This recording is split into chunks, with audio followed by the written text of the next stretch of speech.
And he is from BCCI, and obviously we all know him.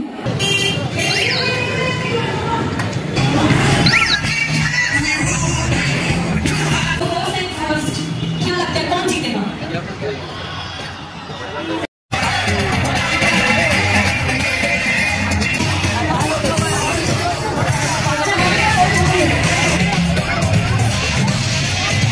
Hello friends, আমি তোমাদের সকলের প্রিয় সুকান্ত। আর আজকে আমি চলে এসেছি একটা নতুন ভিডিও নিয়ে। টাইটেল, থাম্বনেল আর ডেসক্রিপশন দেখে তোমরা সকলেই বুঝে গেছো যে আমরা আজকে কোথায় যাচ্ছি। হ্যাঁ জানি তো, তোমরা খুবই ইন্টেলিজেন্ট, আমি বলার আগেই সব কিছু বুঝে যাও। তাও তোমাদেরকে আমার বলা কর্তব্য, তাই চলো তোমাদেরকে নিয়ে যাচ্ছি। আজকে কোথায় যাচ্ছি সব বলবো। তোমরা সকলেই নিশ্চয়ই জানো যে IPL সিজন শুরু হয়ে গেছে 2024-এ। আর সেই কারণেই আমাদের শহর মেদিনীপুরে BCCI-এর তরফ থেকে একটি ফ্যান পার্ক তৈরি করা হয়েছে আমাদের জন্য। তো চলো আর বেশি দেরি না করে এগিয়ে যাওয়া যাক।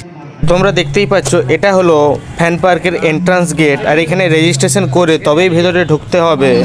তাই আমরাও আর দেরি না করে চলে গেছিলাম রেজিস্ট্রেশন করতে। তো আমরা এখানে এসে পৌঁছতেই আমাদেরকে একটা করে ফ্যান ব্যাচ পরিয়ে দেওয়া হলো। দেখতেই পাচ্ছ ভাই পরে নিয়েছিল, তারপরে আমাকেও একটা ফ্যান ব্যাচ পরানো হলো। তারপরে সিকিউরিটি পারপাসের জন্য থার্মাল ডিটেক্টর দিয়ে এখানে চেকিং করা হচ্ছিল। হ্যালো গাইস, আমরা এখন চলে এসেছি স্টেডিয়ামে, মেদিনীপুর অরবিন্দ স্টেডিয়ামে IPL ফ্যান পার্কে খেলা দেখতে। তো দেখতে থাকুন, আজকে আমরা এখন খেলা দেখবো। ফ্যান পার্কের ভিতরের অ্যাটমসফিয়ারটা তো তোমরা দেখতেই পাচ্ছ, কত সুন্দরভাবে সাজিয়ে তোলা হয়েছে। আর এই ফ্যান পার্কের এন্ট্রি ছিল একদম ফ্রি। আর আমাদের মতোই আজকে অনেক মানুষ এসেছে এখানে ফ্যান পার্কে বসে খেলা উপভোগ করার জন্য। আমাদের এখানে ফ্যান পার্ক বানানোর জন্য স্টার স্পোর্টস, BCCI আর IPL অথরিটিকে স্পেশালি থ্যাংক ইউ জানাই। কি এত বড় স্ক্রিন দেখে অবাক হলে তো? হ্যাঁ, আমিও অবাক হয়েছিলাম, কিন্তু তার সাথে খুবই এক্সাইটেডও ছিলাম এই জায়ান্ট স্ক্রিনে খেলা দেখার জন্য।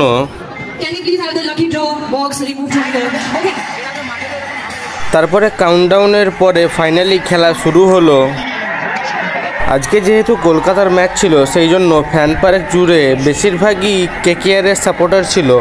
কিন্তু আমার তাতে কি, আমি তো CSK-এর ফ্যান, আর আমি তো এমনি জাস্ট খেলা দেখতে এসেছি। ম্যাচটা শুরু হতেই আমরা দুজন একটা ফাঁকা জায়গা থেকে বসে গেছিলাম, যাতে খেলাটা ভালো করে উপভোগ করতে পারি। যাই বলো না কেন, ক্রিকেটের প্রতি আমাদের ভালোবাসা কখনোই যাবে না। সেই জন্যই আজকে এত মানুষ এখানে উপস্থিত হয়েছে খেলা দেখার জন্য। আর হ্যাঁ, তোমাদেরকে আরেকটু ডিটেলসে জানিয়ে দিই যে এই ফ্যান পার্কটা তৈরি করা হয়েছিল আমাদের মেদিনীপুর শহরের অরবিন্দ স্টেডিয়ামে।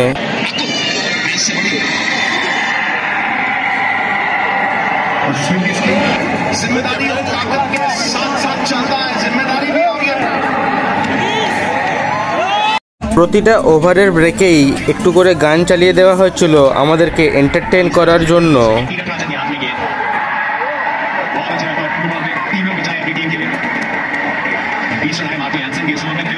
আর যখনই একটি করে উইকেট পড়ে যাচ্ছে KKR-এর, তখনই গৌতম গম্ভীরের মুখের দিকে ক্যামেরাটা ফোকাস করা হচ্ছে, এবং তিনি একবারেই কোনো মুখে এক্সপ্রেশন নেই, একদম চুপচাপ।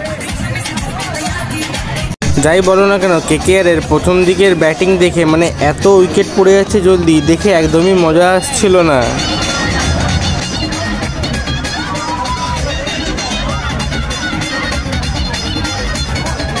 আর এদিকে আমি আর ভাই দুজনেই চুপচাপ খেলাটা জাস্ট এনজয় করছিলাম, কারণ আমরা তো দুজনেই CSK-এর সাপোর্টার। আর এদিকে শাহরুখ খানও চলে এসেছিল নিজের টিমকে সাপোর্ট করার জন্য ইডেন গার্ডেন্সে। কি আর বলবো, আবার একটা উইকেট পড়ে গেল। কলকাতার কোনো ব্যাটসম্যানই দাঁড়িয়ে আর খেলতে আর পারছে না।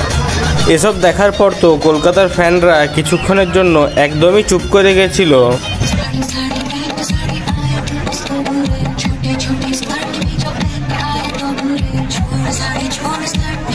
আর এখানে অ্যাঙ্কার দিদি বলছিল যে যারা আজকে পোস্টার বানিয়ে নিয়ে এসেছে এই খেলার জন্য, তাদেরকে নাকি একটা করে জার্সি দেওয়া হবে।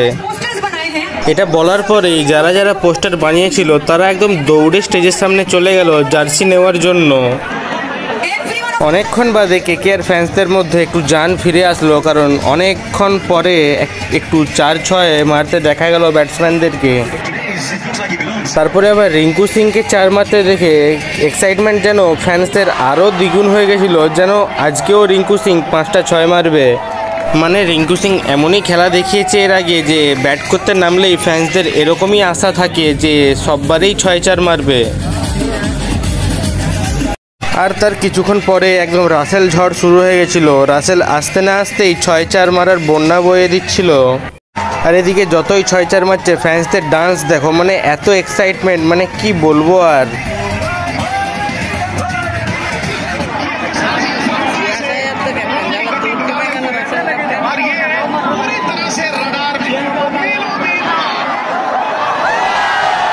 আর এদিকে রাসেলের একটা শটে এডেন মার্করাম ক্যাচ নেওয়ার পরে আম্পায়ার রাসেলকে আউট দিয়েছিল।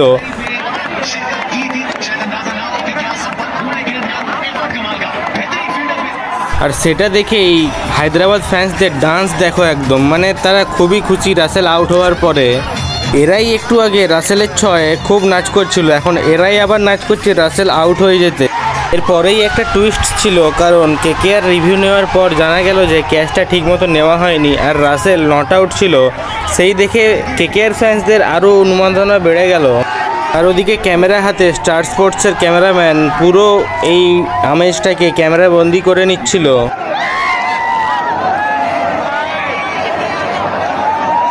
তারপরে স্ট্র্যাটেজিক টাইম আউটের মাঝখানে অ্যাঙ্কার দিদি এসে আমাদেরকে কিছু জেনারেল কোশ্চেন জিজ্ঞাসা করছিলেন এবং আমরাও তার উত্তর দিচ্ছিলাম। টাইম আউট শেষ হতেই খেলা আবার রিজিউম হলো।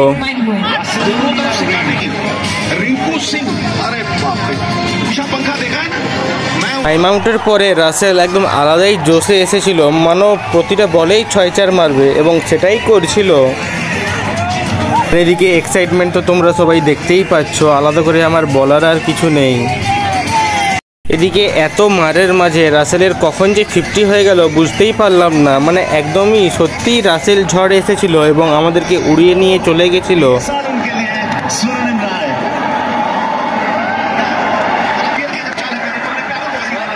ফার্স্ট ইনিংসের খেলা ফাইনালি শেষ হলো এবং তারপরে আমরা সবাই উঠে গেলাম এবং আমাদেরকে এবার বাড়ি যেতে হবে, কারণ পুরো খেলাটা দেখতে গেলে বাড়ি যেতে অনেকটা দেরি হয়ে যাবে।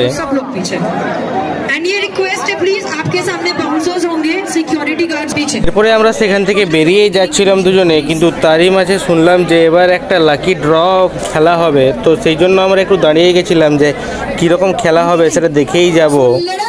বেসিক্যালি এখানে বিসিসিআইয়ের একজন অফিসিয়াল মেম্বারকে ডাকা হয়েছিল এখানে লাকি ড্রয়ের কুপনটা তোলার জন্য। करने वाले बिकॉज ये आज का आखिरी लकी ड्रॉ है। पहले मैं इसको विनर, तुम मेरी कहाँ कंप्लेन कर रहे हो, उनका भी हाथ नहीं पहुंच रहा। And the number is A0. Madhav मंडल।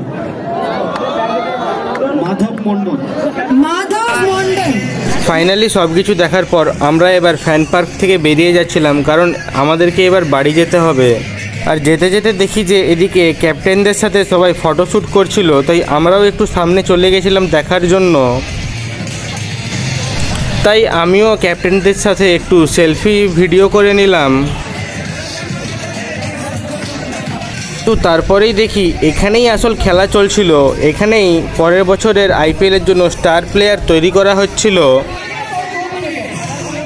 অনেকক্ষণ ধরেই বাড়ি যাব করে লাফাচ্ছি, কিন্তু এত কিছু দেখার পর বাড়ি যেতে ইচ্ছাই করছিল না। কিন্তু ফাইনালি এবার সব কিছু দেখা কমপ্লিট হয়ে গেছিলো, তাই এবার ফাইনালি বাড়ির দিকে বেরিয়ে যাচ্ছিলাম। তো চলো আজকের মতো ভিডিওটা এখানেই এন্ড করা যাক। আইপিএল ফ্যান পার্কে ভার্চুয়ালি খেলা দেখে তোমাদের কেমন লাগলো কমেন্ট বক্সে অবশ্যই জানিও।